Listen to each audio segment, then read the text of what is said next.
today's Dhamma, I respectfully invite Phra Ajarn Mahanopdol, Sirivaddhano of Wat Phra Phutthabat Tamo, Doi Thao District, Chiang Mai Province, to share the Dhamma teachings that the Ajarn gives to his disciples every day.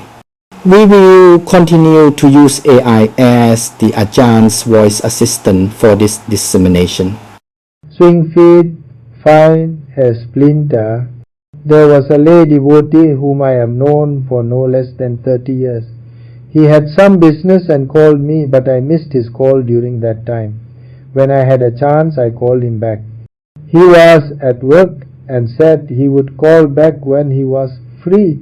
After he hung up, a higher-ranking employee in the same company asked who he was talking to.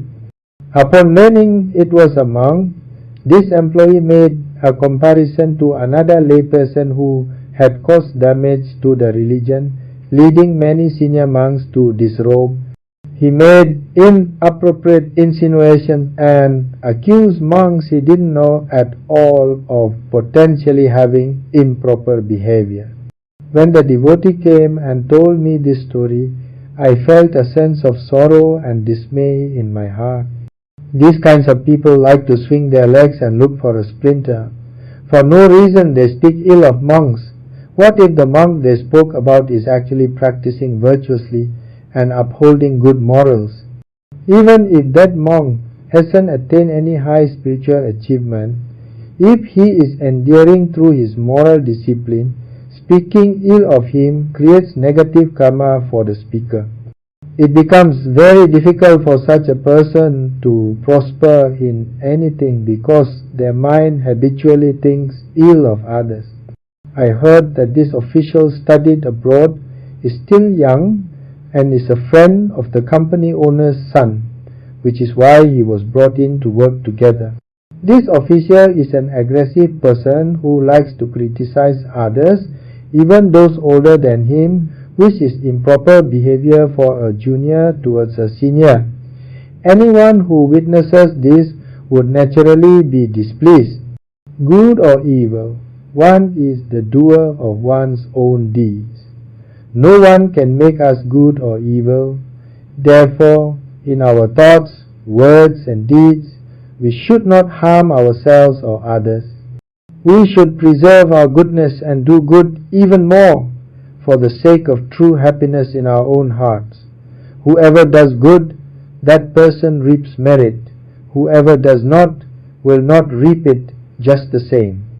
Our Thailand is recognized by people worldwide who come to visit and see our beautiful culture, which is nurtured by the teachings of the Lord Buddha. This makes most Thai people humble, with hearts that are generous towards others, liking to help those in times of trouble. When faced with dangers like war, they unite, donating what they have to protect the nation. Since ancient times, Thailand has never been a colony of anyone. Even when it was under Burmese domination, it was able to regain its independence. During the colonial era, Thailand was the only country that did not fall under foreign rule, due to the ability of our ancestors, led by the kings who guided our country to safety.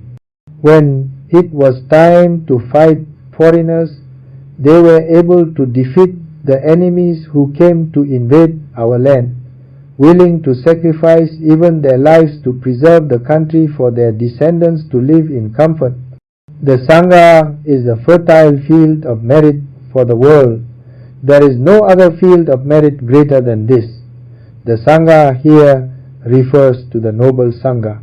Even an ordinary person can become a noble one. If anyone sees the moral conduct and discipline of a virtue holder with pure morality, it is beautiful in the beginning, beautiful in the middle, and beautiful in the end. For one who is weak cannot be freed from suffering. One must have the perseverance to burn away defilements with resolute intention in practicing the Dhamma, staking one's life to attain virtue and goodness. Therefore, they are a field of merit for which there is no equal. As for those people who like to criticize and disparage, lumping pure monks in with others, it is utterly unjust, for there are many good monks practicing for liberation. To find anyone equal to them is impossible. The Lord Buddha was the enlightened one, the awakened one, the blissful one. He taught people to practice the middle way, not too strict, not too lax, to reach the liberation in their own hearts. Therefore, we should forever seek that which is good within our heart. When we study the Dhamma, conduct ourselves according to it, and practice it, happiness arises in our hearts in the beginning, in the middle, and in the end. This life then becomes a noble life, a sublime life. You will not find anything as noble and sublime as the Dhamma of the Lord Buddha. We should create goodness, do good to reach liberation and freedom in our hearts forever. Poem translation. To swing your legs and find a splinter, suffering arises. Because of the malice in your thoughts, the heart suffers more. When you accuse one who truly has virtue, the mind surely plunges downward to the woeful states. Whatever you do, whatever you say, or whatever you think, do not do wrong, think ill, with a twisted heart. Have mindfulness, guard yourself, and be restrained to uproot the vile defilements within your own mind. Phra Mahanopdol Sirivaddhano. Abad O